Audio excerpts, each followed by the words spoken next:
wipers. Wind wipers. Oh, There's gonna be a jamboree, yeah, way down yonder for the folks to see. Oh, You're gonna see that side of me, baby. Come to town. Lots of music and plenty of fun, yes, little bit for everyone, and it won't be nothing left undone with my baby. Come to town. Band playing a swingaroo, everyone with a liquor too. Everyone gonna swing and sway all night long till the break of day. We got a whiskey, women, wine and gin. We're gonna dance all night till it's a sin. But all give out, we give in with my baby. Come to town.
Oh, there's gonna be a jamboree, yeah, way down yonder for the folks to see. And you're gonna see that side of me, baby, come to town. Lots of music and plenty of fun, little bit for everyone, and there won't be nothing left undone with my baby, come to town.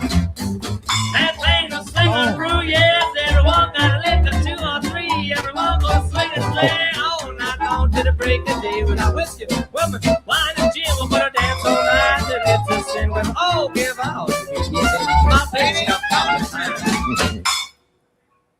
yeah. all right. We Yeah. want to give it out to That was fun. Pinball Sessions. Pinball That was Sessions. That's the name. Pinball Sessions, baby, Writing that coming down. to town. Pokey Lafarge was the performer, and Pinball Sessions is where they promote local artists. How is that? Pokey Lafarge? You said? Yeah, Pokey I'm Lafarge. writing that down. I hope they have music to download. I want that song. Yeah, well, that's straight from vaudeville. That's the whole vaudeville. Oh, You like I my love it. hat? I love your hat. It was so appropriate today. That music kind of reminded me of a fusion of like 20s jazz with like late 40s, early 50s country and Western music, like Hank Williams, Patsy Cline, like a fusion. Yeah, I Can't think describe this music probably harkens back to, gosh, could it be? I think it's probably pre-World War II. Yeah. It was definitely that retro quality. I was thinking like late 1940s, but it had elements going beyond that. I want to look them up. I want to read about them. Material. I really, really like that. I knew the moment you started playing that song, I'm going to enjoy this. I think our viewers hopefully did too. Yeah, well, swing, that dance style. Yeah, swing, Western swing. Yeah, that starts, it's certainly what they talk about, that kind of swing. Mm-hmm. I think that's 20s and 30s, right? Because they talk about it in the movie It's a Wonderful Life, where they try to swing and then they wind up in the water. Of course, that was a 1946 interpretation of 1928, but I know what you're saying. Yeah, but that kind of you think about the Flappers and you think about the time period. Love that era. Yeah, me too. Oh, I love it all. Hard to believe that was 100 years ago, the 1920s. I love shoes. I love the shoes from the 1940s that women wore, where it was round on the top rather than the pointed. I love the round with a buckle. I thought that they danced in those loafers they danced in, that women danced in. Well, I always thought the tap loafers 40s was the most beautiful period for women's design. Yeah, I think Marjorie. You ever see Marjorie Morningstar? Yes, long time ago. and also Splendor in the Grass. Oh, yeah. Those are two. That was 1958. But if you're looking at Marjorie Morningstar costumes, the thing about Marjorie Morningstar is that it was all about the clothing. And I remembered watching Marjorie Morningstar and thinking, every single dress, I want that, I want that, I want that. And I really wish that, I look for these companies that find those old dress styles. Yeah. And I bet you have good vintage clothing stores in Portland. Yeah, I think that, to have them remade. Yeah. But Marjorie Morningstar was really famous for just the complexity of the clothing. Yeah. Yeah. And that was the thing that I just loved, was seeing all the clothes. Look at that. Oh, yeah. Well, that is Norma Shearer in Marie Antoinette. I was just reading about that today, about Adrian did all the costumes for that. And they were not historically accurate. They were very much Hollywood 1930s look back on that era. But it certainly worked. It was certainly beautiful to look at. But because I went to art school at Virginia Commonwealth University, we had a fashion department there. And I always had respect for people who did that. And I would watch gowns being made on the dress forms. It's very much sculpture, the intricacy that goes into building one of those gowns. Yeah. That's why some of those dresses can take up to a month or two to make, especially if they're hand beaded. The hair. Well, I looked a lot like her when I was growing up. Yes, you did. You should show that picture again. You looked like Elizabeth Hurley. Yeah, well, yeah, I think more like Elizabeth. Yeah. But definitely I would have rocked a look like this. But oh my God, you could still rock that look. And she was a nice Jewish girl looking for love, Poor Marjorie. Look at Marjorie. She was so gorgeous. Look at that costume. Come on now. Who doesn't want to dress like that today? Would you dress like that if you could? Absolutely. What do you think also about Splendor in the Grass? Let's hear an opinion from all of you. We're just coming together. We've just listened to our opening music, and of course we're going to be going through everything today that all of you wanted to talk about. We are aware of all of the nice conversations that are out there, but right now we're just talking about fashion. Yeah, for me it was absolutely Splendor in the Grass. I'll show you when she goes back to see her mom, and her mom's like, I really like that dress. How much did it cost? And she thinks her mother is being superficial. Like, what does it matter? Come on, damn well, Marjorie, that, you look good. You look good, Natalie, in Splendor in the Grass. Here is one of the outfits from Splendor. Oh, she was so beautiful. Really, really gorgeous. And let's see if we can find some more. But every outfit in Splendor in the Grass was just divine. Look at these costumes. Oh my God, look at that. I'm trying to remember who did the costumes for that movie. This is the famous dress that everybody wanted. They're showing a lot of pictures of it because that summer, every woman ordered Natalie Wood's dress from. I was just going to say that many times department stores will copy, or at least in those days, they would copy costumes from movies. That happened a lot with Joan Crawford's clothes in the 30s. Yeah. But like 2 days later, it would show up in store windows. Yeah, I think that Splendor in the Grass was really, from a fashion perspective, it was very, very iconic. The dresses, everybody wanted those dresses. Everybody wanted the passion and the femininity of the clothing. Yeah. And I'm just looking to see who did the costumes for that. Yeah. I think it actually won. I think it was at least nominated for the Academy Award. I'm looking it up real quick here on my phone while you're talking. Yeah.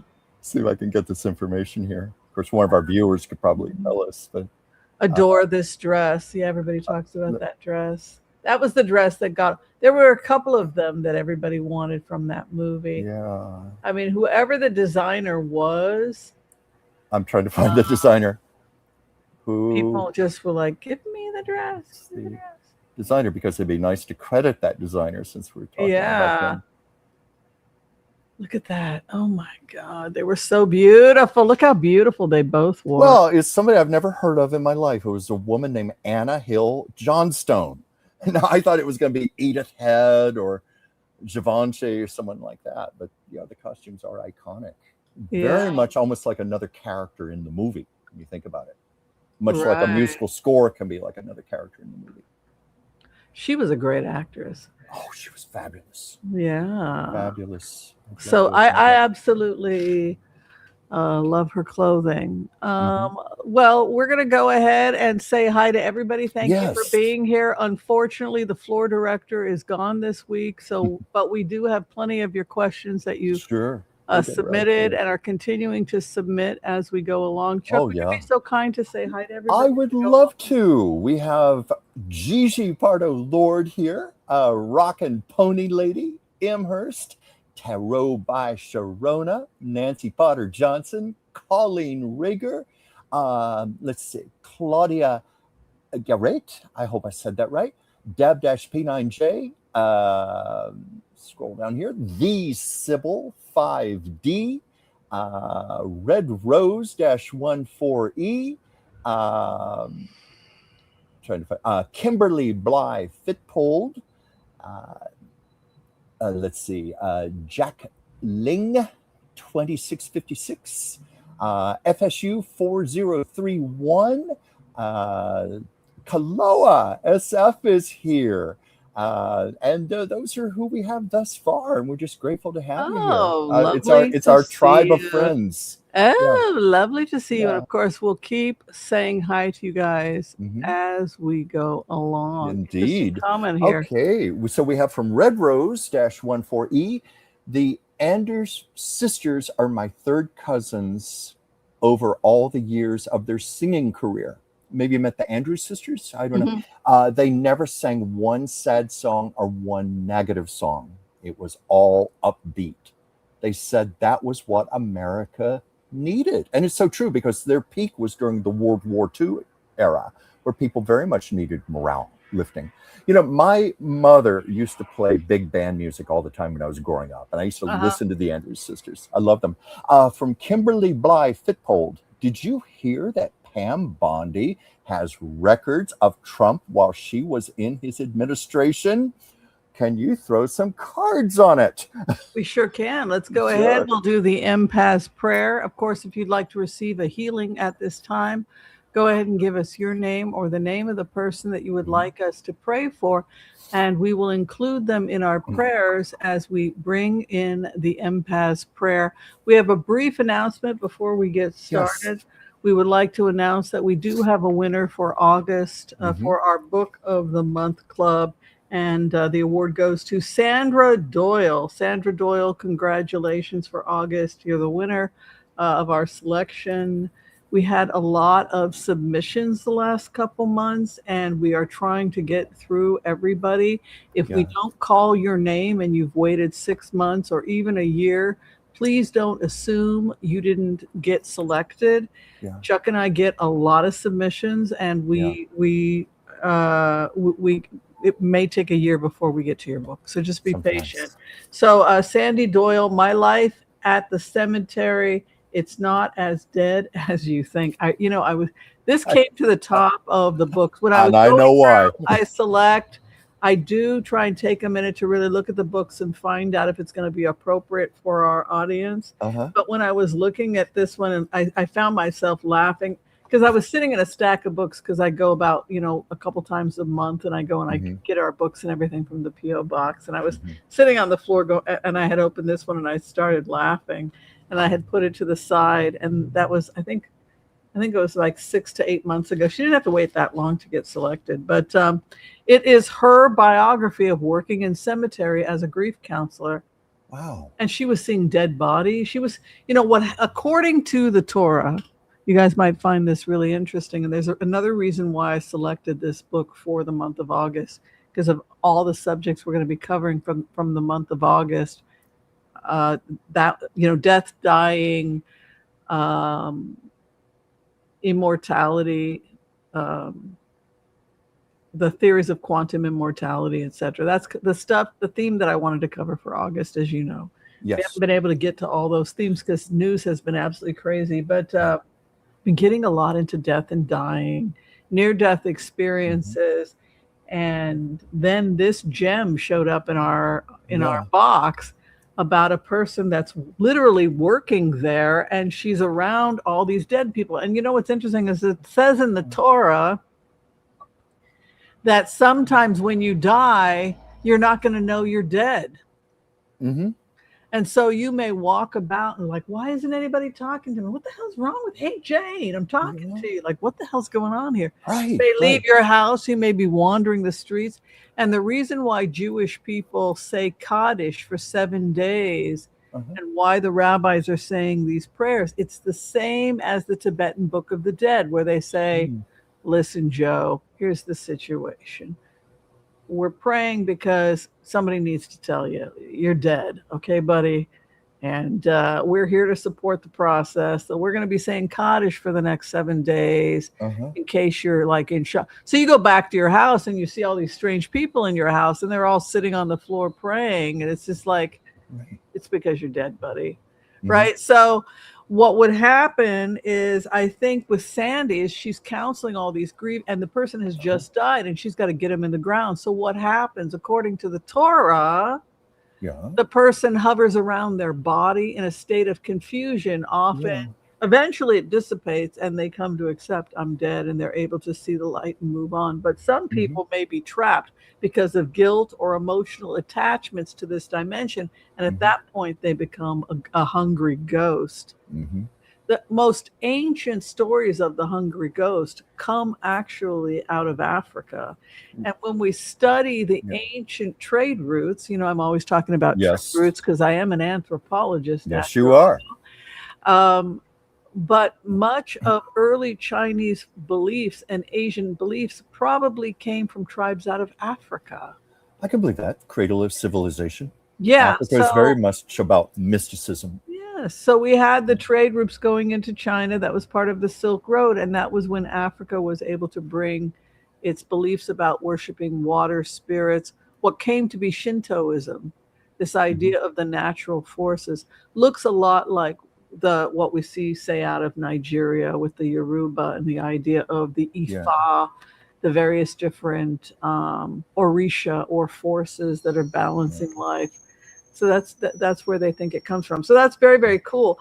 But it's the same idea. It's this idea of the hungry ghost that hover about because they're so hungry for life. Or maybe they felt like they just can't let this life, no, my life can't be over. I'm not done yet. It's like what happened with Lindsey Graham when Lindsey Graham passed. He was sick, and they're like, you got to go to the hospital. No, I can't die now. I got to go ahead and I got to finish this Iran war, and then I got to make a deal with this, and I got to make a deal with that. No, time up now. So often our time ends when we're in the middle of something, and we think that we've got many years to come. But only the universe knows for sure. Exactly. So you can imagine the spirits and energies that Sandy had to deal with working around that all day long. Trapped spirits and ghosts and souls. And she's a counselor, so she's having to counsel the living, but she's counseling the dead as well. It's going to be a great book, you guys. I think it's going to be fascinating. You guys are going to have so much fun. My life at the cemetery, it's not as dead as you think. Oh my God, I can't. I'm looking forward to it. But you know, I was just going to say, you know, whenever I've spoken with the other side, often it's people who had so much to do, they realized they could do more on the other side than they could here on Earth. Like they finished their purpose here, so they moved on, they transitioned. That was my experience with Ruth Bader Ginsburg. When I channeled her, she was even busier on the other side and doing far more than she was doing in her limited capacity as an 80-something-year-old woman still on the Supreme Court. She was telling me it was her time to go and she could do more over there. So I'm wondering if that's what you're getting. These are people, they're so immersed in their purpose that they want to carry it to a higher level even. Yeah, this is something that's talked about again in African culture, is this idea of the ghost husband. You guys know about the ghost husband of Africa? Oh, tell me. The ghost husband of Africa is when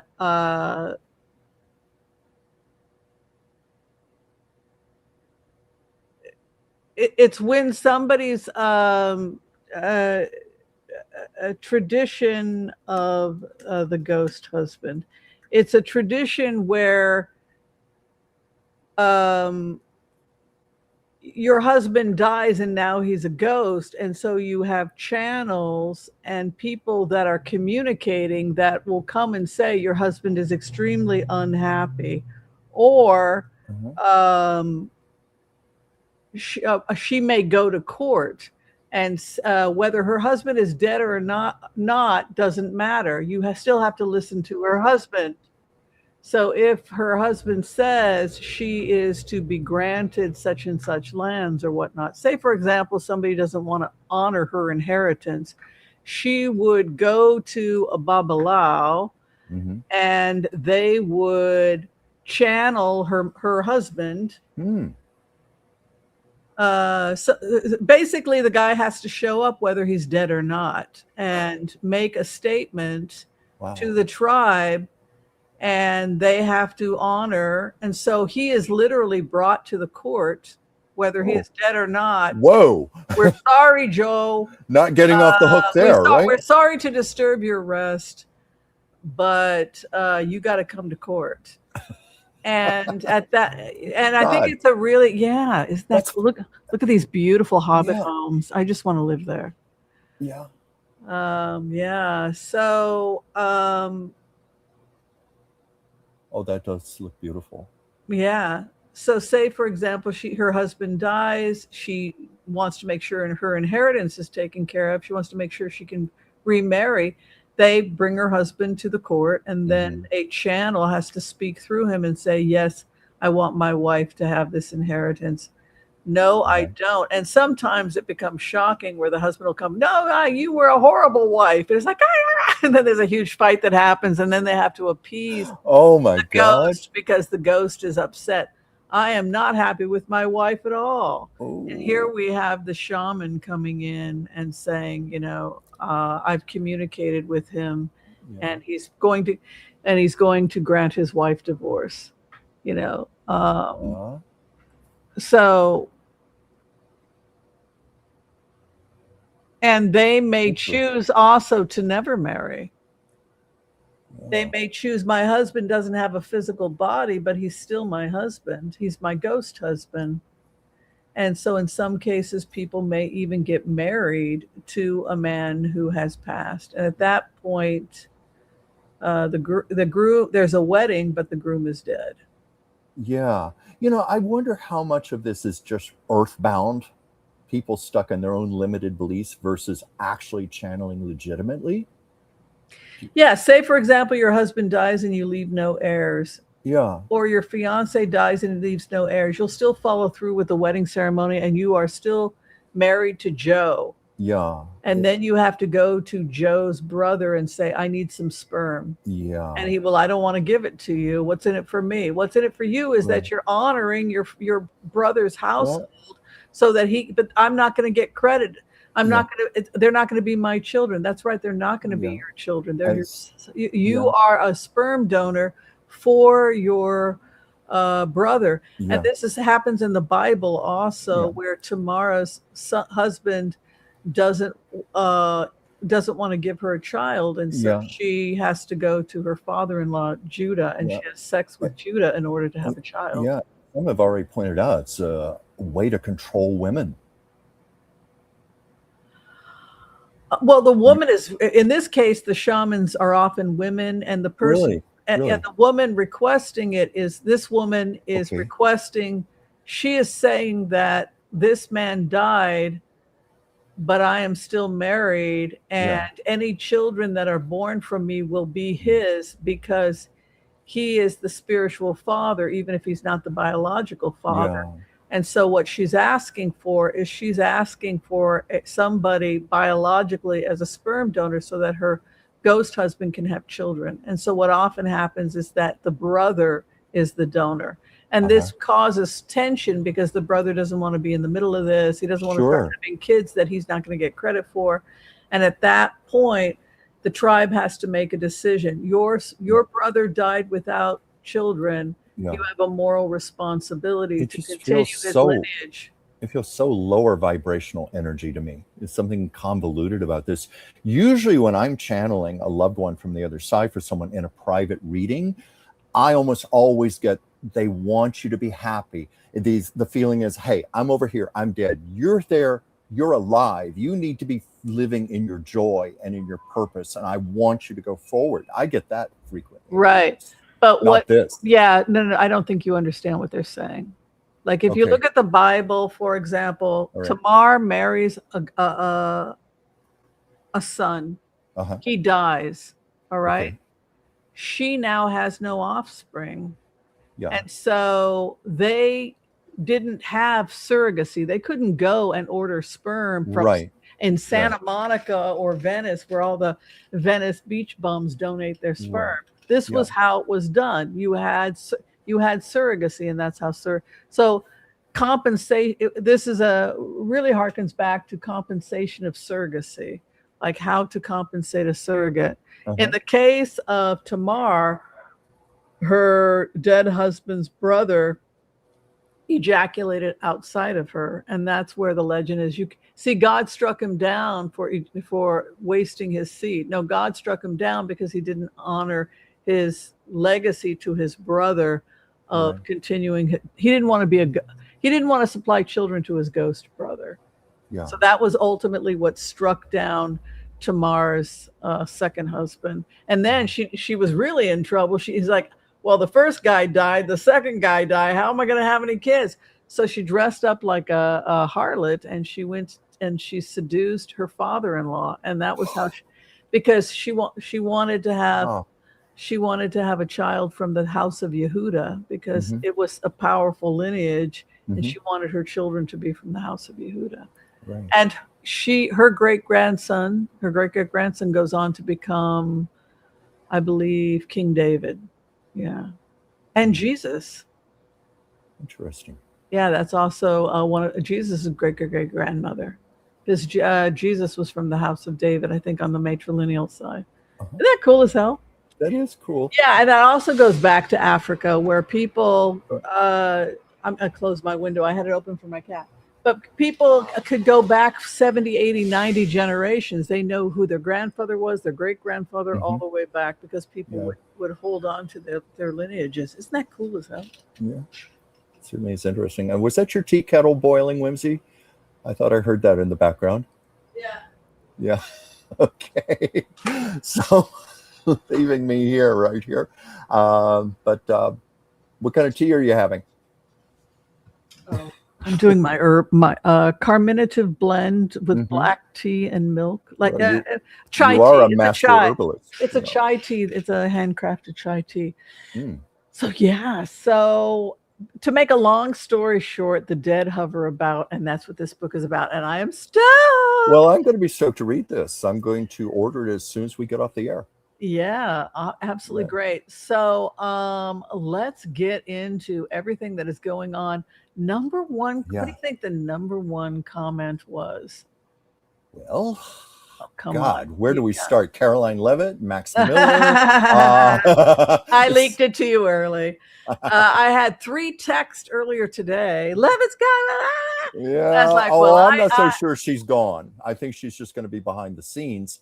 I just think it's a little suspicious that it's so close to the midterms, and she's using the excuse that she wants to be with her young family. Well, that didn't stop her when she went back to work 4 days after giving birth to her first child. Remember that? Isn't she pregnant? She gave birth 3 months ago. And I think this time she did take a couple of months off. She took a more normal maternity leave. But that excuse about, she wants to spend time with her family. Well, when she had her first child, she was back to work 4 days later. Oh, but that's really hard on a woman, don't you think? Two in diapers. I mean, like, I don't care if you're a Republican or Democrat. No, I agree with that. You got to do, man. It is difficult, but I can't help but think there's something more to this. They're saying she's going to be a behind-the-scenes advisor, quote unquote, and it's happening so close to the midterm elections, and she's always been such a prominent voice. Literally the voice of the administration as the press secretary. So I feel like there's more to this. What are you thinking? Do you think she's got dirt on Trump? And that's, this is what they said about Spicy Spicer. was that he got a fake job for 90, 100K to sit back and do absolutely nothing just so to keep his mouth shut. And that's basically what happened to Spicy Spicer. Yeah. I don't think you can possibly be in that administration and not have dirt on Donald Trump. Right. Every single one of them probably has a book they want to write once they get out.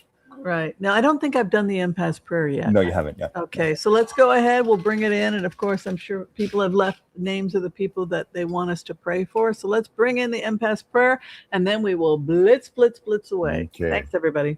Let's go for it.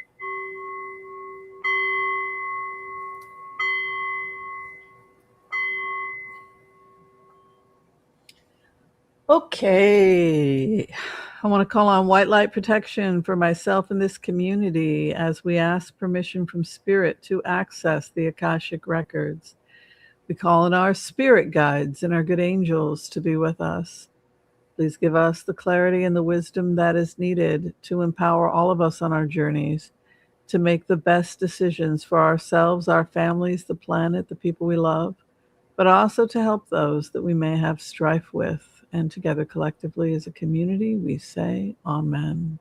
Amen. And for those people requesting healings today, we come together at this time and we pray. We pray that you and those you love receive a perfect healing in mind, body, and in spirit. And together again collectively, we say Amen, Amen, Amen. Amen. May all Amen. Souls be healed. May all souls be healed. Okay, so Pam Bondi, any feelings about this? Well, it's like I was saying, there's nobody in that administration who does not have serious dirt to tell. I'm wondering about these records, if she plans to use this as a weapon in some way, or if she has plans once he's out of the picture to sell a book or something. Let's take a look. Good to see you all here. It's good to see you. I've got 3 streams going on at once, so if things get you a little crazy, please forgive me.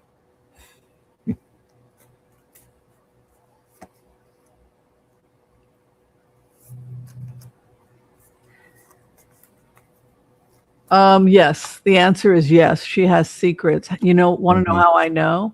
Because her immediate environment, 7th house, is a 10 of Pentacles. Family, legacy, and secrets, gossiping and secret. The 10 of Pentacles is what you inherit, and sometimes we inherit dirty little naughty things. But so 10 of Pentacles has positive aspect, which is wealth and abundance, and you're going to be rich in your inheritance. The other is you inherited a defective gene, alcoholism, or a perverted parent, or so 10 of Pentacles is about inheritance. It can be positive or negative. There is an aspect of family secrets, or the family is gossiping, or there's a secret going on in the family regarding she has in answer to your question. I have your answer.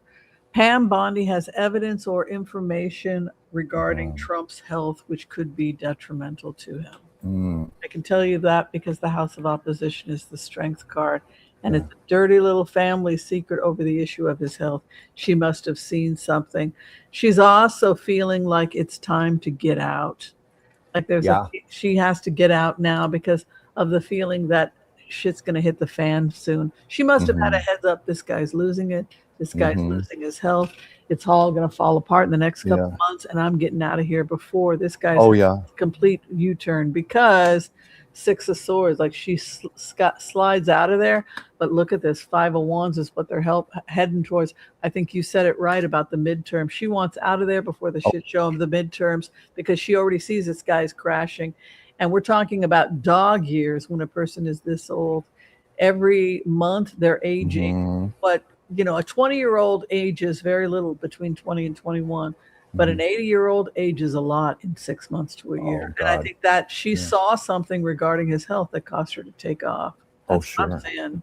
Oh, yeah. Well, I see that. It's so interesting you said that about family loyalty and so forth, because I got the family card.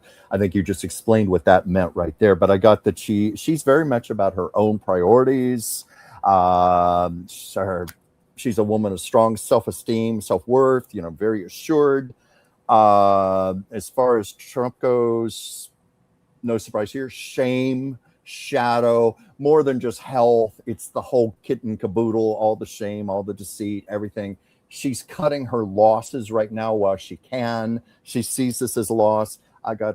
Again, this is not to say physical death, but death of a way, death of a presidency. She's cutting her losses, moving on, because even though there's some risk involved in this, she's heading towards new beginnings. So I think that's exactly what she's going to do. What you said. Yeah, interesting. Yeah. The 7 days of mourning is called Sheva, which in Hebrew means 7. So it's 7 days that the family mourns and covers their windows so that they don't have to worry about superficial things like shaving or how they they just sit and they read Kaddish, the death prayer. People will often get together and they will pray at the house of the grieving person for 7 days. So that is the weeping. Yes, that's true. Mm-hmm. Okay. Amherst, prayers for my elderly mother, Joyce, who is now alone in a nursing facility, my cat, Bart, and my advanced heart failure. Absolutely. Yeah, always. Absolutely. Red Rose -14E. Wouldn't having a ghost husband give the woman more control over her life because she doesn't have to live under her man's rule? Yeah, and many of the shamans are women. Like what happens in the documentary is that the family is refusing to give her a house, to give her any of the property of her dead husband. So she goes to the shaman, and the shaman, speaking on her husband's behalf, says, you know what you have to do, give my wife what belongs to her. Yeah. And they knew it was the right thing to do, but they were trying to do something they knew was wrong. And in the end, she got her inheritance because the dead man spoke and said, give my wife her damn stuff. Yeah. So it appears to be more protective of women because it's a very deep belief. Okay. Well, it was interesting to me when you said that most of the shamans are female. Yeah.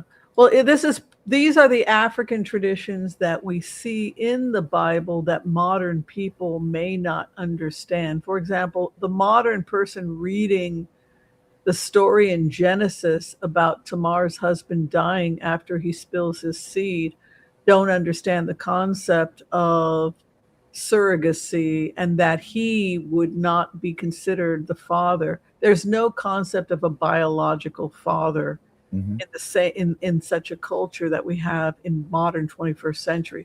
It's simply whoever is in your household that you recognize as your son. So that would have been his brother's children. So that is why the Catholic Church said nobody can masturbate, right? Because he died after he shed it, not understanding. Well, he wasn't masturbating. He was having intercourse with Tamar. He had married his wife. He had married Tamar because his brother had died to honor. Same as mentioned in Hamlet, right? Hamlet's mother's. His father dies and then the other guy marries, right? So it's an ancient tradition, particularly amongst royal families, to keep the lineage solid. So it's also mentioned in Hamlet, for example. And it was considered noble. You know, Hamlet is upset because his mother marries some guy, but actually that was the tradition, is to keep the wealth in the family. Isn't that interesting? Interesting, yes, indeed. From Kloa SF, there are reports out today that Trump was calling her the entire time she was on maternity leave and felt pressure to come back early. That is why she quit. Also, he leaving her on the decoy plane. I've heard, that she was upset about that. The plane that was basically a sitting duck, a sitting target. Yeah, so she could have been blown up. Easily. I don't know who else was on that plane. I'm sure I don't know, but if you get word that Iran is planning on taking out your plane, you don't leave your staff on the plane and then walk out. I mean, that sounds so much like him, though. But I'm trying to remember where I read this. It might have been David Pakman, but there is a woman whose job is to carry a diaper bag. she accompanies Trump wherever he goes, change of clothes, wipes, diapers, things like that. She did get on the catering truck with him. She was the one person who went with the president. Who is this? The woman, I don't know her name, but her job is to, maybe it's not publicly known, but her job is to carry a diaper bag, with a change of clothing and wipes and gloves and things like that. Is this his state person? It's somebody whose job is to take care of Trump. How'd you find out? It was some service. It might have been David Pakman. I'd have to look back on that. It was one of the people like on Substack or something reported that story. Oh my God. If you look at photographs, she is always at his side. She's there for emergencies because Trump allegedly has lost all control of his bowels and his bladder. I think we all know how that. Anybody here know how that? You guys all know about. Do you want to repeat that story, Whimsy? I tried posting it on TikTok and they barred the story. Really? The Sasha story. They won't let Sasha story. Yeah, you can't mention Sasha. I mean, he is blocked from all social media, Sasha.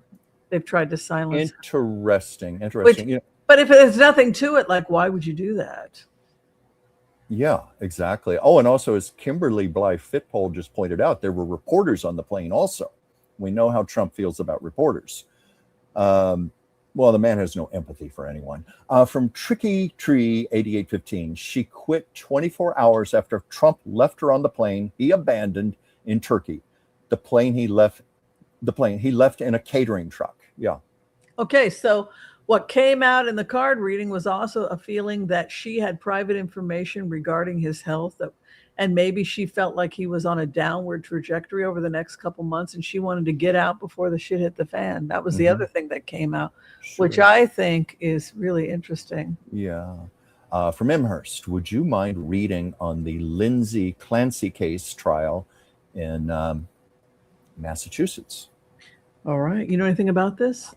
Could you enlighten me, please? I believe she killed her children. Is that correct? Oh, God. Are we mistaken here? I'm not sure. We need to be really clear on this. Lindsay. I apologize for not being better prepared on this. Well, we don't usually do those sorts of things. Before killing her kids, Lindsay Clancy searched about hallucination psychosis. So was she faking it, or she was trying to find out about hallucinations and psychosis? I don't know. Rational people don't kill their kids, so we can assume she was crazy when she killed her kids. But let's take a look and see how it's going for Lindsay Clancy and the case in Massachusetts. We'll see what we pick up on that. Yeah. Thanks for being here, everybody. Don't forget to like, share, and subscribe. We have 154 people on YouTube, and we have a lot of people over on Facebook and X as well. Hi, everybody. Okay, let's see. Lindsay Clancy. I think, God, I can't imagine being able to survive knowing I did that to somebody else, let alone my own children. You'd have to be a total sociopath. Total. Yeah. There's no feelings, no capacity for love. Ace of Cups. I feel the energy of her children, and I feel, was one of them a boy and a girl? One was a boy, one was a girl? I don't know. I feel this love coming from them in spirit, like they forgave her or something, because look at this beautiful Paige's children, and look at that beautiful Ace of Cups. So I feel like on the other side, they've forgiven their mother, like the unconditional love of a child to their. They say she was crazy. She broke with reality at the time of the attack. So she had some psychosis where she you know how you have a dream and it's a nightmare and you wake up from the nightmare? Yes, I do. It was something like that, because she presents with the Seven of Cups, which is out of it. So this is like a person who's stoned. Yeah, she was not in her right mind at the time. So it was some kind of it was a hallucination of some type. Yeah. And she may have felt that the children were not her children at the time of the attack. Maybe she felt they were snakes or something else. But there appears a judgment is coming down. No, she didn't know. this is a hallucination, or to be in delusion. She had a delusion. They're saying she had a delusion, to such an extent that she is only slowly coming out of it, and she slowly waking up from whatever it was. It was like she had a bad dream and woke up and like, what's happening here? Why am I in court? She's still coming out of it. So she was pretty loopy. I don't know what medication. Was it postpartum medications? Because she looks really out of it. This is a case where I don't have a lot of familiarity with this, so it's very interesting to do a reading like this. And I'm so sorry, I didn't interrupt you, did I, Whimsy? Oh no, that's it. Okay, because this explains why this card came up. The denial card, like she's, like you said, it's like she's coming out of denial, coming out of delusion. But this is where she's been in a lot of denial about her own shame, despair, deprivation, her great shadow. She's been in denial about that. She's starting to feel the sense of the loss. It's interesting. I got the family card. I think that's referring to her children. This was with the family card, the death family, but that's telling us what we know. Currently, a lot of decisions are being made right now in the court. The truth is going to come to the surface if it hasn't already. And I also am getting that from community, there's a lot of condemnation from the world around her, the people who are watching the story, from the community. People are horrified by it.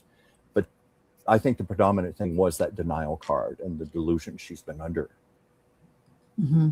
Yeah. Can you, from Jacqueline 2656, can you do a reading on the GOP-1 obsession with celebrities?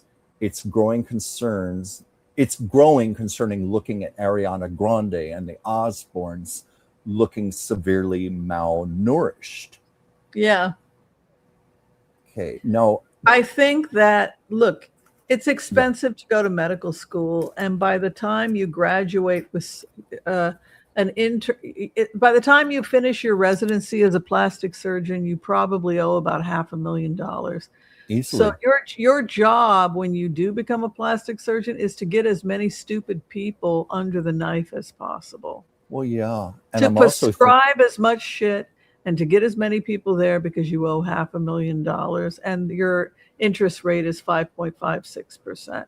So we work in Beverly Hills, Hollywood for years. Exactly. I was going to say he was my assistant, and we saw a lot of deformity. We saw it in person all the time. I was going to say, because I got to know several Beverly Hills plastic surgeons, they would confidentially admit to me it was a feather in their cap, quote unquote feather in their cap, to get a major celebrity and then to be able to promote, well, I did this person's face, I did this person's eyes, I did their breast lift, because that does bring in a lot of business. They do have to make money. So definitely it helps to have a celebrity client like Ariana Grande. But I think the bigger thing is that celebrities don't look like people anymore. They look like cartoon freaks. No, I saw it up close. And, occasionally you would see someone where the surgeon had discretion and didn't go too far and they looked all right. But I get some people so much filler in their face, Botox. The lips. So tight. That was the thing. Like aliens. Do you remember how those women that would come in that we would give vitamins to that had lips? They looked like sausage lips. Yes, I do. Lips. And I once talked to a casting director about this, and he said, don't these women understand that we can't cast them in anything? They don't look like normal human beings. About the only thing you can cast them in is either a space alien or a woman from Beverly Hills who's had too much plastic surgery. It's actually killing their careers instead of helping. Let's take a look at Ariana Grande and the Osbournes' obsession with GLP-1 obsession and see if people are going to be okay. I'm glad Ariana Grande is taking a break and stepping back. She's made her billions. She looks terribly emaciated, and she has for quite a while. Yeah, I mean, she's 80 pounds. I've worried about her. 80 pounds? Yeah, probably about 80 pounds. I mean, she looks maybe so, 90. I don't think she makes. I can't imagine she's. I had a celebrity like her in as one of my patients. She was 104 pounds, and she fired me because I gave her a lecture. Mm-hmm. She was like, "Well, I had a young singer in one of my patients, 16 years old and had never had a menstrual cycle because of anorexia. I said, "Who has placed you?" Well, my physical fitness trainer told me I should be at a fat percentage of this, like the Hollywood models. I'm like, well, first off, no, you can't have a menstrual cycle if your BMI dips that low. I had to have a talk with her parents. I'm not going to be an irresponsible doctor. No, I was just going to say you did the responsible thing. I have a very good friend, an actress and model who is no longer in either of the businesses. But when she was with a modeling agency, this is a woman who was about 5'10", a very tall woman, very statuesque, but thin to begin with. And her agency wanted her to drop another 10 pounds. And she came to me crying, said, "I can't do this to myself. She needs to just lie." I used to lie and say, "Hey, I took your advice. I dropped another 10." They're like, "Great, keep it." It's all a bunch of. The models would say, "Just lie to them." And I'm like, "Really? We're supposed to lie? We all just lie." Yeah, I'm living on lettuce. Yeah, that's almost the truth for some of them. It's. Remember Emily Blunt and Devil Wears Prada? When I start to feel faint, I eat a cube of cheese. That's my diet. No, what are we asking specifically with the cards? I want to know if Ariana Grande is going to be okay, and if the Osbournes, this whole, and if we're getting any energy at all about this whole. Look, the only thing they're doing is helping these doctors pay their student loans. What you're seeing is the desperation of paying off student loans. I think if none of those doctors had student loan debt, Hollywood look a lot different. Hollywood, people would be like, "Yeah, you're fine. Go home. I don't know any money." All right, Ariana Grande. The first thing they're saying, the first thing she wants people to know when you go into her heart space is that I'm growing a lot. She wants people to know I'm growing a lot, and I'm growing rapidly, and I'm growing in big ways. And she wants people to give her permission to grow. And she feels that she was put in a box in terms of what people expected from her. And part of stepping back was that she could go and find her authentic identity and not feel like she had to keep being something. So the first thing is strife and rapid change. 8 of Wands. She's also, I'm seeing her in a new relationship, so she might want to pull back and just focus on her boyfriend, because I'm seeing a life. She got a man, so maybe he's worried about her and wants her to take care. It was a judgment decision. So lots of changes. She's growing. She's becoming an adult. She's not a little kid anymore. She's now in a new relationship she'd like to explore. It was a sound decision that she made to step away. And she also has a lot of grief and sadness about people she won't be working with in the future, and the fact that she had to walk away from it all. But it was a mature decision. She wants to find herself. And boy, she's in love. She got a serious man in her life. Look at that. You know what? This was actually a pleasurable reading for me to do, because I could feel high vibrational energy. I could feel loving warmth. First card I got for her, unconditional love. This is an act of unconditional love she is gifting to herself. And it could also just mean the new love in her life also. But I get it being love for herself. She's obviously making decisions in concerns to her health, her physical body. Most of this has been motivated by past competition, which just is the show business industry, fighting to stay on top, dealing with all your competitors, that tug of war that goes on. And finally, I got the card of rest and the dove of peace. She's walking away from all that competition. She's in a place of peace. She's resting. She's in unconditional love. And yes, she's making decisions about her health. So I think she's going to be just fine. This felt very positive to me. And maybe she can get off the GLP because she's no longer has everybody watching her all the time. My God, why would she need to be on that? Dancers. You have to be as light as a feather. And I studied ballet when I was a kid a lot. It was a big thing with me. But still, her bones look like they we used to say, I'm as light as our mantra was, I'm as light as a feather. I'm as light as a feather. And then you would pick a point. Anybody here ever study ballet? and you pick a point and then lift, and you would try and fly to the point. And then when the guy would lift you, you would like bounce practically. It would be so easy to lift you. And because you kept saying, I'm as light as a feather, I'm flying up to that point. And then when he would pick you up, you would fly up to that point. But you want it to be as light as a feather. Yes. And so that pixie look, that anorexic look is really popular with ballerinas, dancers. Yeah. Well, anyway, from Geocosmic Valentine, proof that he has no loyalty. He left all the journalists and his staff on the decoy plane. Yeah. What do you think about that? Do you think that he just didn't give a fuck, or he didn't take it? I think that's part of it right there. He doesn't give a fuck. But I'm also torn just a bit, because if this were a genuine emergency, you do what you have to do to save the life of the president. And sometimes that means taking the president, taking extraordinary measures to get him or her, one day we have a female president, to get them to safety. So I can see that side of it from the Secret Service. But yeah, I don't think he cared. I see that also. Okay, so don't you think, though, that if they had done that and gotten other people off the plane, it would have been suspicious and caused? Of course it would have been. So I don't know if he would have, in his defense, would they have allowed it? Would Secret Service have allowed it? They would have been like, that's what I'm you're thinking. Coming with us now. So I don't even think, I don't think it was up to him. I think it was up to Secret Service. Exactly. That's the vibe I'm getting. This was more a Secret Service. As much as we don't like him, I don't know if he had the power. Yeah. But on the other side of the coin, I don't think he gives a damn about any of the people that were on that plane. So it's kind of yes and no to both those, to that question.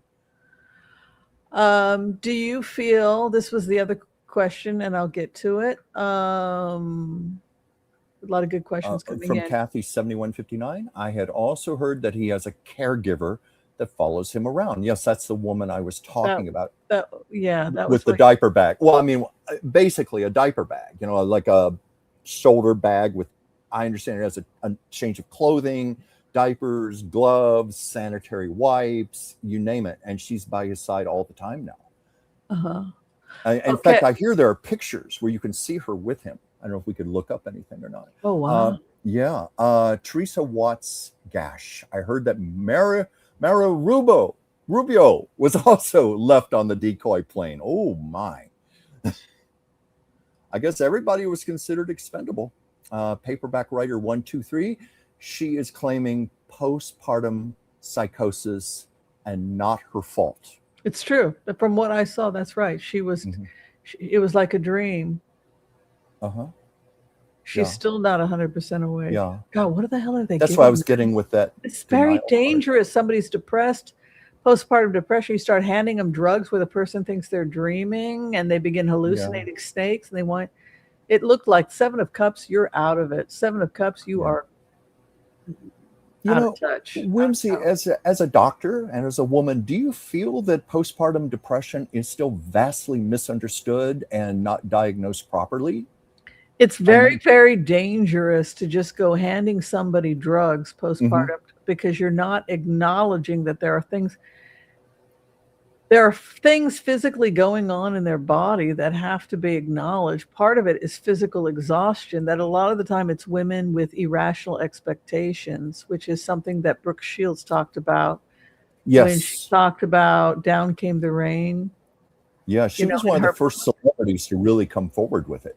She was driving and she would see a wall and she would say, what if I just increase the speed of my car and slam directly into that wall? I and my baby will be dead so fast and nobody will ever know. And it would happen repeatedly. Slam into this wall. Damn, I just missed that wall. The next wall. Okay, here comes another wall. I slam in this wall. Okay, man. Like the craziest psychotic thoughts. And she was very transparent about it. Now, so we have to take that seriously. What's happening chemically? There's a lot of things that are going on. Oxytocin levels, dopamine levels. Anti-dopamine hormone is the hormone that promotes lactation. So lactation, I think that this was on your quiz for your final exam too.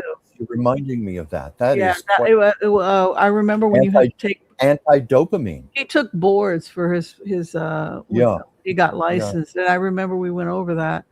So anti-dopamine hormone, lactation hormone, is the anti-dopamine hormone. So the more someone is lactating, the less dopamine they're producing, and it causes a psychotic fit. Especially if a person is predetermined. Right, and there are natural things we can do to get a person's dopamine up. We can have them getting healthy, going out in the sun, and then in listening a dark to place music at night, like. listening to music, and also food, nutrient dense, and rest, deep meditation and rest.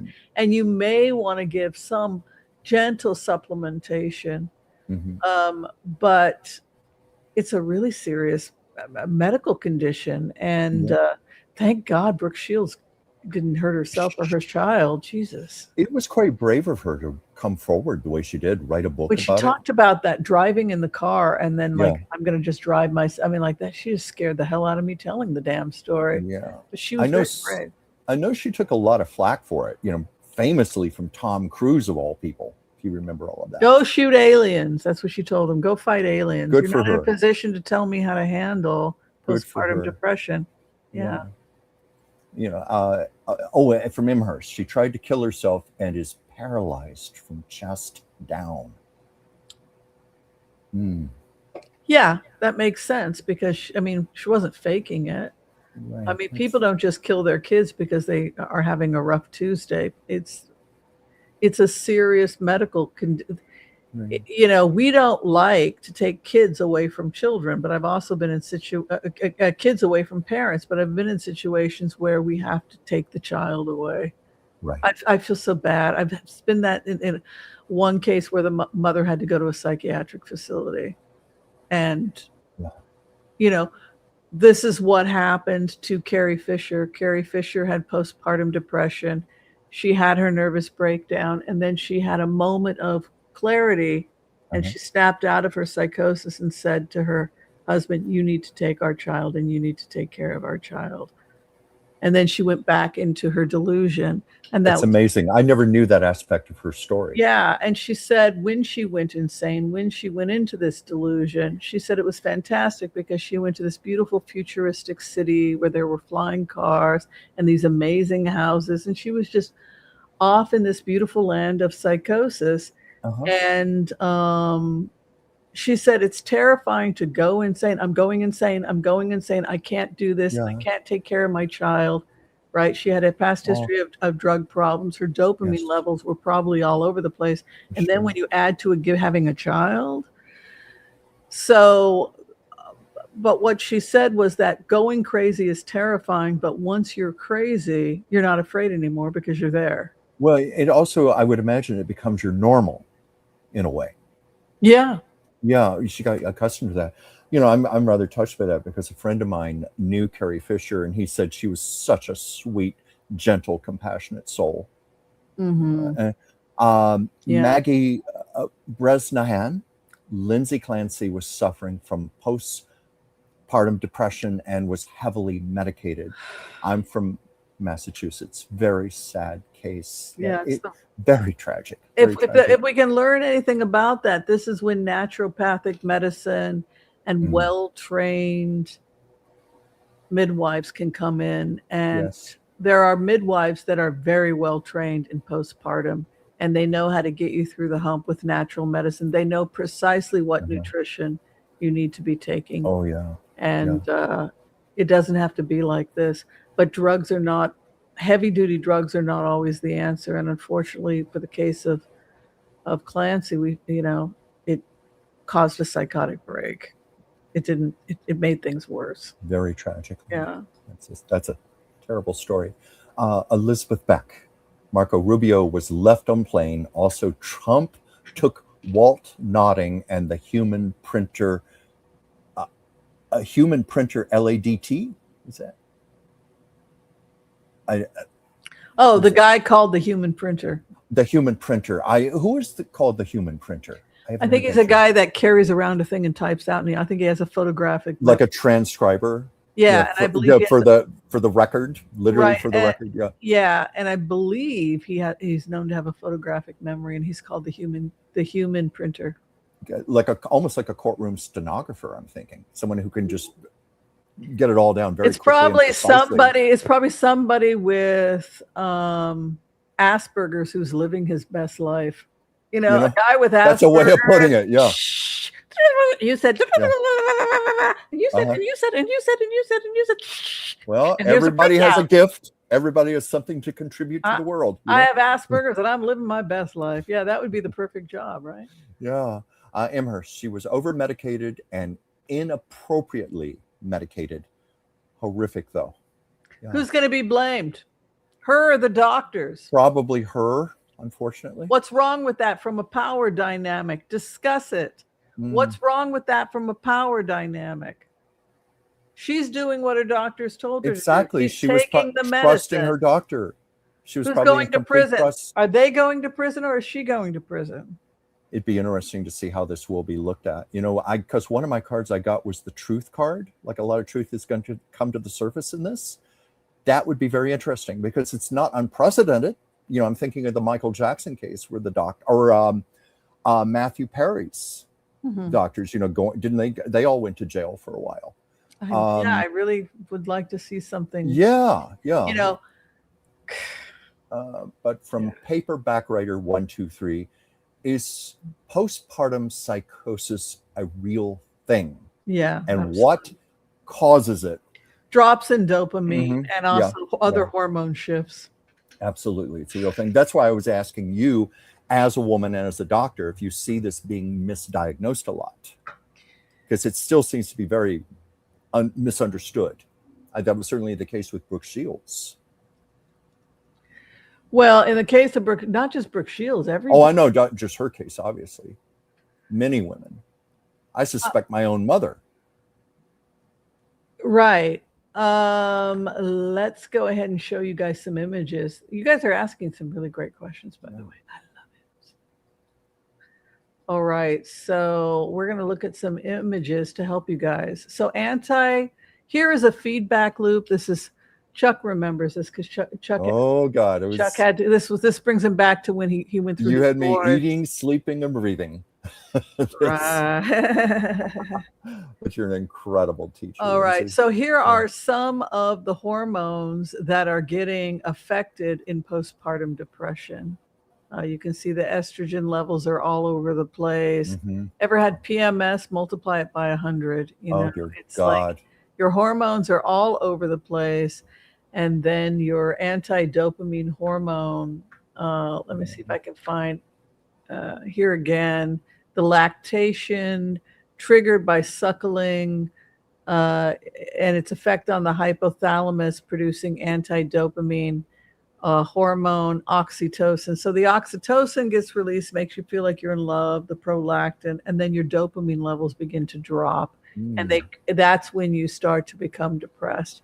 And here it is again, that cycle. I like to show brain imagery just because to help people understand there are actual things happening inside the brain, the relationship between increases in oxytocin and decreases in dopamine. This is the part of the brain we're talking about. Let me see if I can find some more images. HPA axis, everything gets affected. Giving birth is a big deal. It's interesting, in the Bible, women were supposed to take off and not work for like 40, 50 days. They took it very seriously. She didn't leave her house. The social calendar was empty for like 40, 50 days. And I think they must have there's a lot of wisdom amongst the Bedouin and ancient people. Well, it's also women need a break, man. As I may say this, it's also respecting a woman, respecting a mother and what she's gone through, and honoring that. There needs to be more of that. God, I'm still thinking about Caroline Leavitt going to work 4 days after giving birth. How does she do that? She doesn't, and it's not normal. It's not healthy. No, it's not. And those irrational expectations are part of, and the person has no dopamine in their system, so What can go wrong there? Completely their hormones are just a mess. Right. What a fucking, pardon my French, but it just sounds like an absolute. It's almost the definition of insanity. From Geocosmic Valentine, the singer-actress Brandy also has become malnourished looking as well. I'm sorry to hear that. I haven't seen anything of Brandy for a while, but I'm always sorry to hear of that. From Randy Demel, 5870. Hello, Whimsy and Chuck. Well, hello, Randy. Your thoughts on energy healer Charlie Goldsmith? I don't know a whole lot about Charlie Goldsmith. I don't know if I can really comment. Yeah, I don't know if I can really comment on that. Unless could we look him up real quick or anything? Rockin' Pony Lady, how does GOP-1 work? I've always wondered. It's a hormone. Yeah. Mm-hmm. It's a hormone that inhibits fat absorption and fat processing. Mm-hmm. Yeah, there have been people who have used it safely and effectively. My sister, she could not lose weight to save her life. It has helped her tremendously. Definitely improved her health, but with her, I feel it's been done responsibly.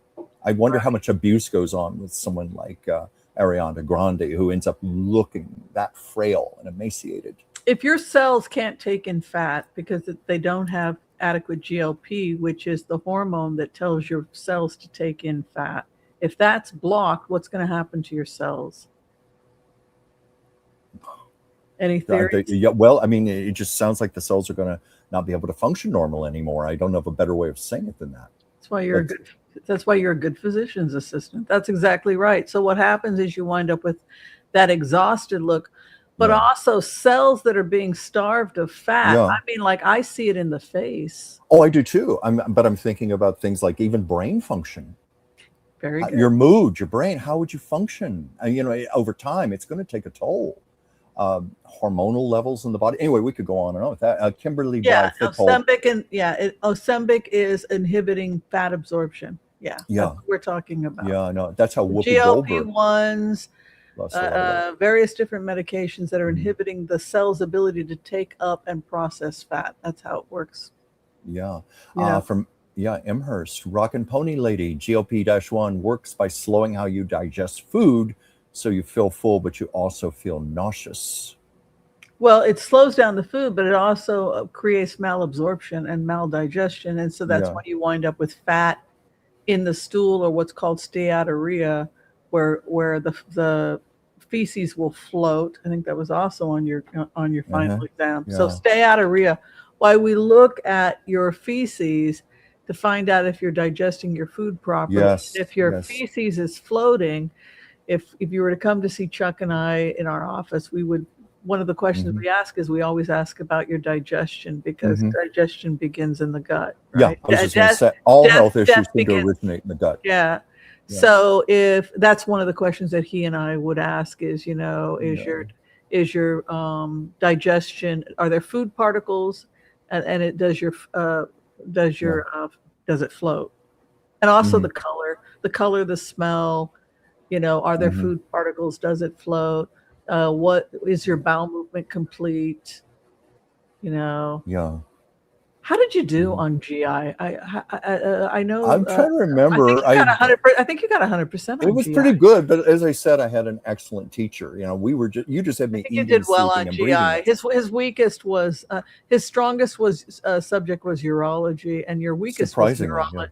Yeah. I remember brain chemistry, neurology. That was really complicated for me to grasp onto. I know all his secrets. I know everything about his when he. Oh my God! That time I picked you up at the train station or the airport, and on the freeway, you were a little hysterical. He was a little hysterical when he was taking his board exam. It was like, nobody talk to me. I have to take my boards. It was like the world stopped for 3 days. 3 days. Remember that time I picked you up? I think it was the train station or the airport, and we were on the freeway, and you were quizzing me while I was driving, and I was. Was it like 2 days before your exam? No, I think we were in the middle, but you were quizzing me. He got a 98%. He did very well. He's one of the best. We were having interesting conversations together. But so that was something that came up.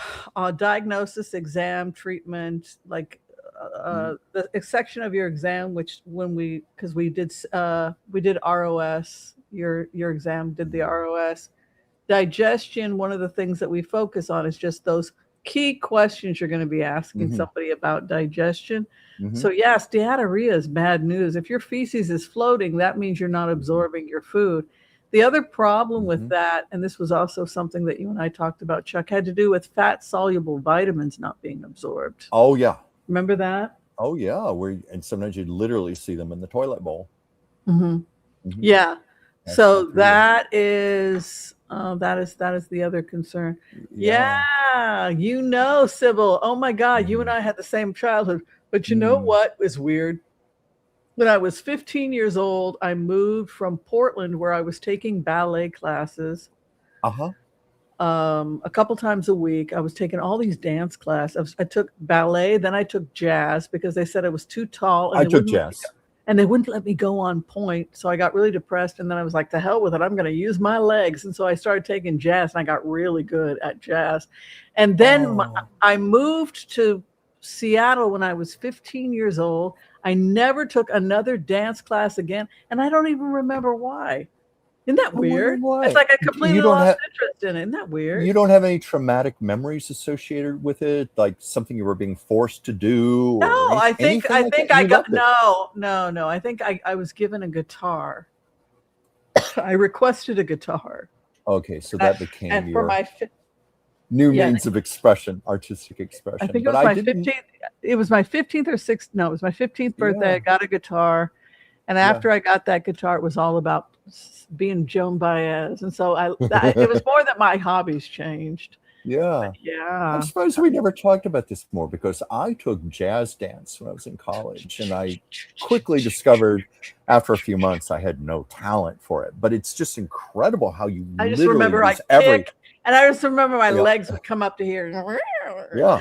I just remember you would literally use every muscle in your body, because the next morning after class. But Bob Fosse was huge, so we were all doing the Bob Fosse. Oh yeah, we did Bob Fosse. But I remember from the chin down to my toes, the next morning I would be aching in pain. I would be so it's a good workout. Every single muscle in my body got used. Yeah. Nancy Potter Johnson, 3454. Some critics say that Trump actually did not have a viable threat. Do you feel he is paranoid and was not being threatened? No, I think it was really no. Oh yeah, because there's a fatwa by Iran. Iran. Yeah, I was going to say it was a very real death threat from Iran. Yeah, Iran says that they're gonna kill him. So. Yeah, but I also think he's paranoid as well. You could add that to it, but I think the threat was real. Those were extraordinary measures the Secret Service had to take. Right. But have you seen some of these protests? They're kind of crazy, because people are kind of laughing about these protests that are happening.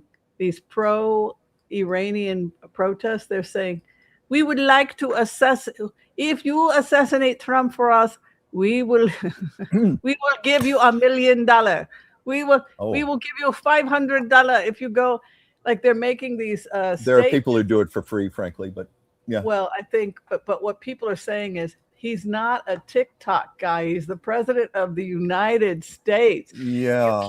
It's so I know we should never joke about this. I apologize. No, we should never joke about it, but the protest and the plot to assassinate, it's not like they haven't been open about this, Chuck. You know what I'm saying? I mean, they've not only been open about it, they've been open about how much they're willing to pay. There's like, I think, what was it? One was $100 million. We give you $100 million if you kill Trump. God, how many times have there been bounties on heads like that? I think about Salman Rushdie. Wasn't there a he lost bounty an eye on his head? That guy, well, the knife paralyzed an arm too. Yeah, I understand one of his arms is paralyzed. He lost an eye, but there had been a long-standing bounty on his head, millions and millions of dollars, or at least the equivalents of that. Right, and the other thing is that when you see kill Trump. Yeah. Oh yeah. So if you put something out like that and you say, we'll give you $100 million, what you've done is everybody is trying to kill Trump because they're going to get $1 million, right? Mm-hmm. And so probably being told they're going to go to heaven too. Yeah, when a country is saying saying to the world, kill this guy, then that's probably creating a huge nightmare for his security team. But it's not like they're not. It's not like they aren't. It's not like they're hiding the fact that they're trying to kill him. Is what I'm saying. Right. I'm sure there's a lot that we're not hearing about. A lot of things that are not being reported. How many death threats there actually are. They probably want to keep. We're getting great questions today, man. We're going over, but I don't want to stop because the questions are so damn good. They are good. Kimberly Bly Fitpold, are we ever going to know if Mitch McConnell is alive? Crazy situation. Yes, it is. It's just too bizarre. I heard that at his house, like the shutters are closed, the shades are down. There's been no sighting of him whatsoever, even leaving the rehabilitation center to go into his home. They must have had to have sneaked him in there if he's even in the catering truck, maybe, or something. Yeah, good point. It'd be interesting, but I'm surprised there were not constant surveillance cameras watching the house. Let's throw some anything cards. Like that. Let's see if we can pick up any cards at all on him, because that's crazy. Are you okay, Mitch? I mean, it's just like, as we've said before, he could solve the mystery in 30 seconds. Just go on camera, have a couple of reporters come in and talk to him for a minute. It could be solved. Why is he not doing this? Why is the governor of Kentucky not paying a house call? What's going on here?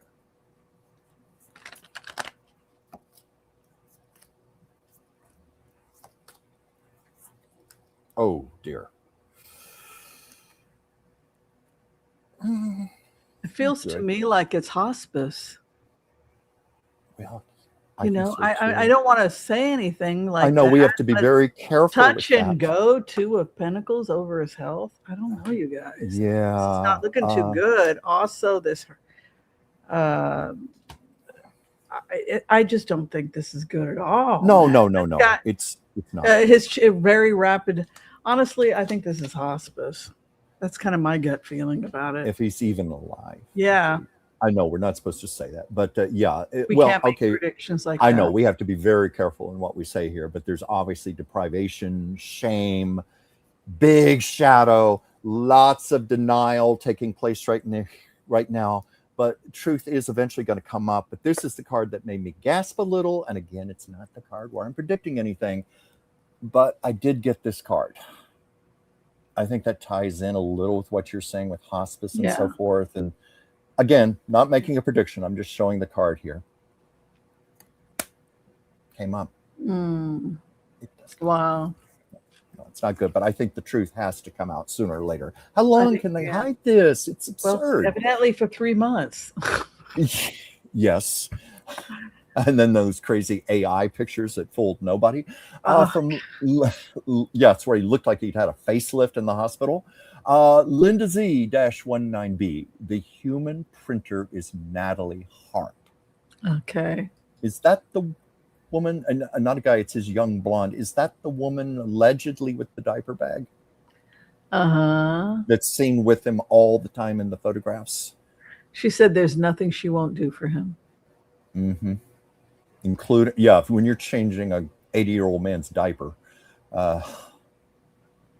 Need I say more? Anyway, Hermitage Dam RD. It's the same girl, human printer, diaper bag carrier, inappropriately close. I would say so. Oh dear. Trying very hard not to say inappropriate jokes here. From Lindsay Kingsley E1I. I suffer from acute depression from PMS since 12 years old, and I still suffer for life. I have all signs except smoking and now drinking, and I have nightmare stories. I'm so very, very sorry to hear that. The Sybil 5D. Bless the Bedouins. Did I say that right? Yeah, the Bedouins, it's their structure. They're the ones that built the oasis and the watering holes and this idea of a safe zone for people. That is the building block of the Abraham Accords new trade route. And a lot of the early evidence for democracy is actually in Africa. The first democracies were inside of the oasis. It was the Bedouins that were the formation of the earliest democracies was actually in North Africa. A lot of people don't know civilization. Yeah. So when we see all this positive stuff happening in the Middle East and Africa with the creation of safe zones and keeping the water safe and worshiping the water spirits and connecting with the balance of nature, that is those ancient ideas that predates Islam and predates even Judaism. I mean, these are very ancient ideas about worshiping the water spirits and probably where Shintoism comes from. So that's really cool. From our friend Joyce Petrus here, Linda, not all doctors. 2 of my children became dermatologists after their father died that's from nice. melanoma. Yeah. Well, definitely Joyce Hollywood raised some remarkable children.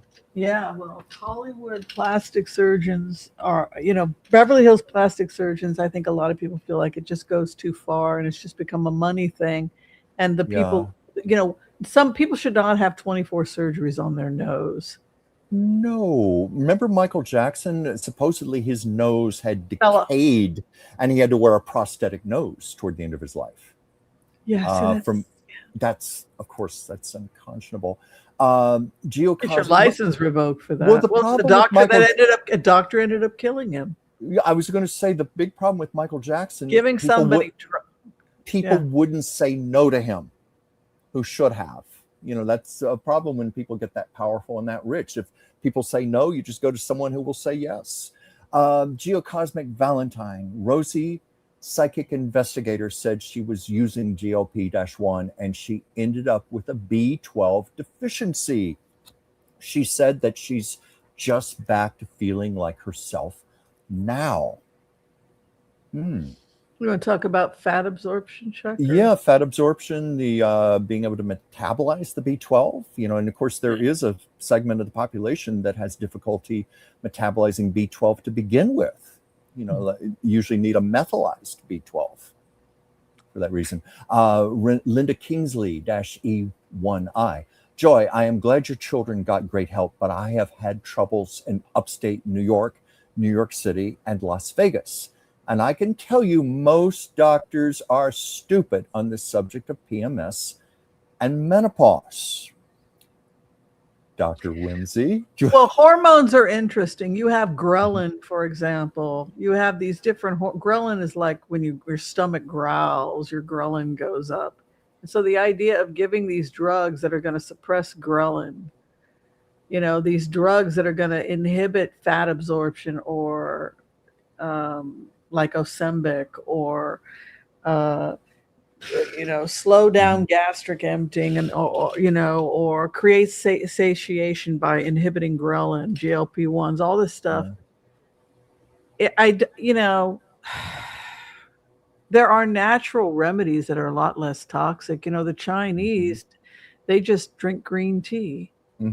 Because the peasants, when they would work in the fields, they would boil twigs, hot water and twigs, and that would satisfy their hunger because they were starving to death. They were working in the rice paddies and stuff, and they would just boil leaves and drink them. And tea has natural appetite suppressant in it. So there's no need to be doing all this. If you truly want to lose weight and get an effective appetite suppressant, if you were to drink the green teas all day long, you would probably you would probably decrease your appetite considerably. Other things that will decrease your appetite considerably is just chia seeds. Take some chia, mix it in water, and that is insoluble fiber. It's very filling. Yeah, it's the same thing as any water. There are these water. I'm thinking of psyllium offhand. That will fill you up. Right, psyllium and chia seeds, 2 tablespoons in a glass of water with some lime every morning. That is helpful to the digestion, lowers cholesterol, and is an appetite suppressor. Yes. So, what is the name of that? God, I swear my brain is gone.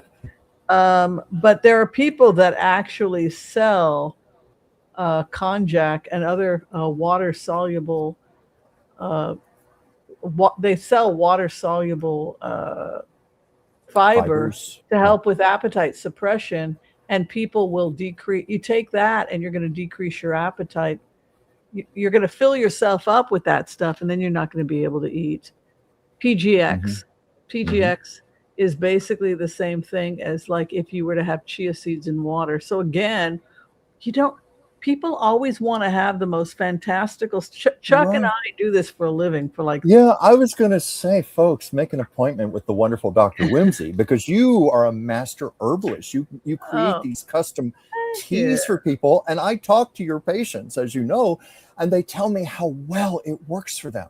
Oh, I don't know if you want to talk about your process, how you test with your pendulum and you put together these blends that are custom, and I mean very custom. I love being a naturopathic doctor. You love it. So Bioclinical Naturals, here's PGX Waist Loss Replacement Protein Shake, which is going to have some of that water-soluble stuff in that. And then here's the capsules. Some people will do both. And here's the powder. And it's just jelly. It's just a jello-like content. And what it psyllium will do that. It forms a gel. Yeah. And so this is actually going to have more of the water soluble in it. Yeah. And clean out your digestive tract and the bargaining, you know? Oh, I don't even remember making this. I just noticed that I made this Ultra Matrix Soft Gel. Did you? Yeah, I actually created this like a couple days ago.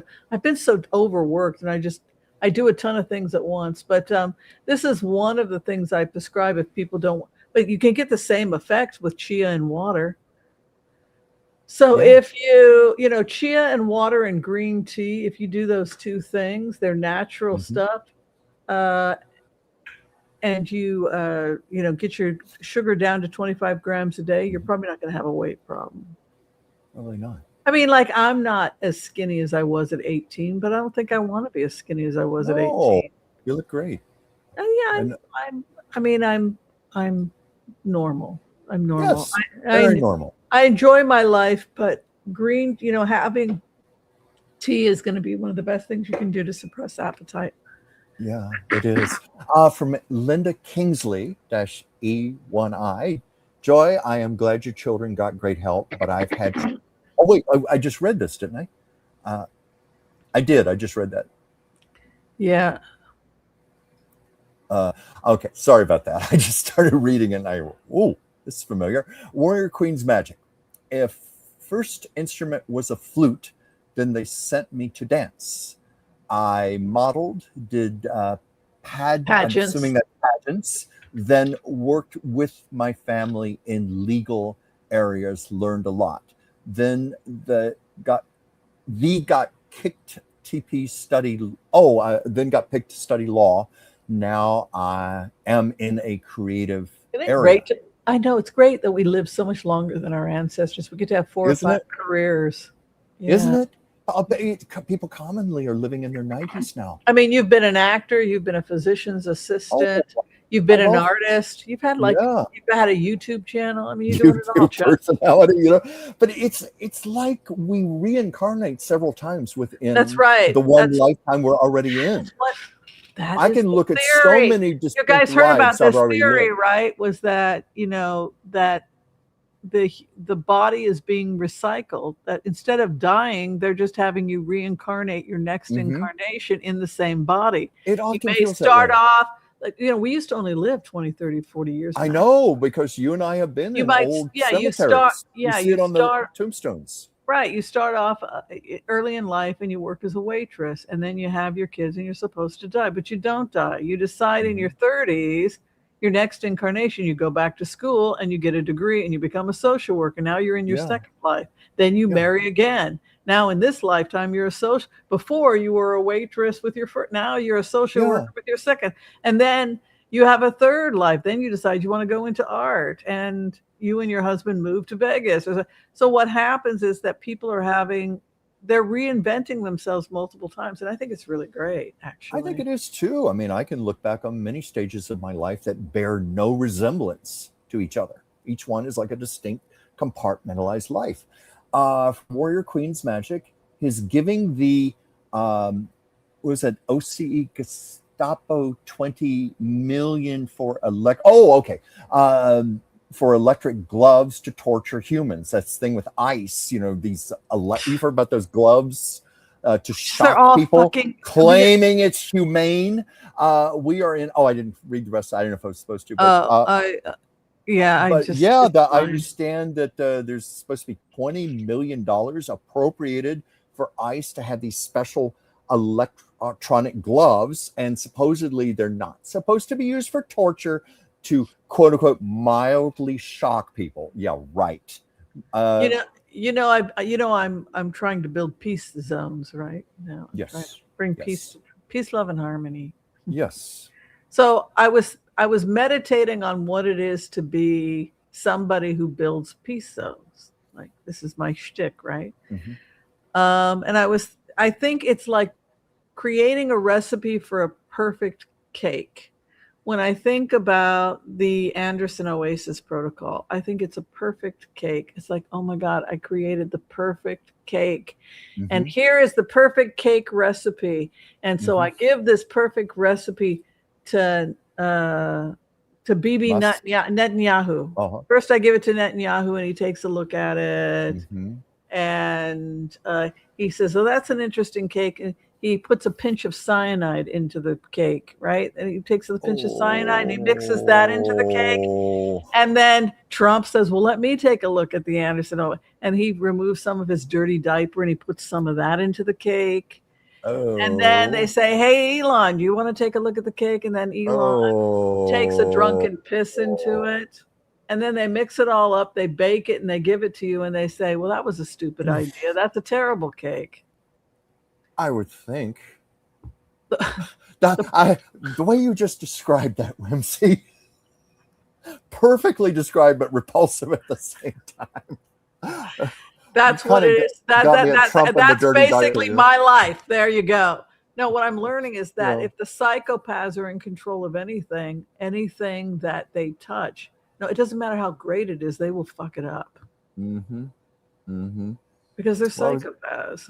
First, I was thinking of MacArthur Park. I left my cake out in the rain. I'll never have that recipe again. But what you described is much worse than that. I'm sorry. Well, Chucky Poo, did you have fun today? Did you have fun? I had fun today. What are we've been on almost an hour and 40 minutes now. Yeah, it was a good conversation. So listen, great questions from people. Thank you. People want to have a session with you, if they want to get a card reading from you, how do they reach you? Please reach me. I've been doing several this week and I've been enjoying it. I love reading for people. I love being a vessel for information to come through for you. You can reach me. The easiest way right now is dransfieldchuck at gmail.com. One word, dransfieldchuck. And hit me up. I would love to read for you. I also take commissions for portraits. I'm working on one right now for a very great lady, and I often receive messages when I do these portraits, so you get a little more than just some artwork. And I also have my channel, Chuck's Captivating Chronicles, my show on Mondays, Chuck's Captivating Chat, which went on for 3 hours the other day. People asking me to do readings on the air. You're keeping busy, I love what friend. I'm doing. I'm staying busy, but I'm doing things that I love. Yeah, I'm excited excited about life right now. It's a good you know what? I just, last month I turned 66 and I feel like a 21-year-old. I feel like things are just starting. I think you and I need to move to Europe together. Maybe we do. That'll be our next incarnation. Maybe we do. You and me in Georgia or Albania, someplace like that. Yeah, I'm open to anything right now. Oh, we received a lovely gift from somebody. Oh, from Warrior Queen's Magic. Gifted an Oracle membership to someone. Well, that's awfully lovely. Oh, to do that for another person. So very much for that. Yeah, much appreciated. Very of course, much so. If you would like to contact me, you can book through Booksy, Dr. Whimsy Anderson, and you can find all that information in the description of the channel. Okay, folks, we are out of here. This was fun. This was a lot of fun. I love it. Be kind to all so that all will be kind to you too. God bless. Peace out. We'll see you next time, everyone. Love you guys. See you next time, everyone. Bye. Love you. Bye. Bye. 0 for 5.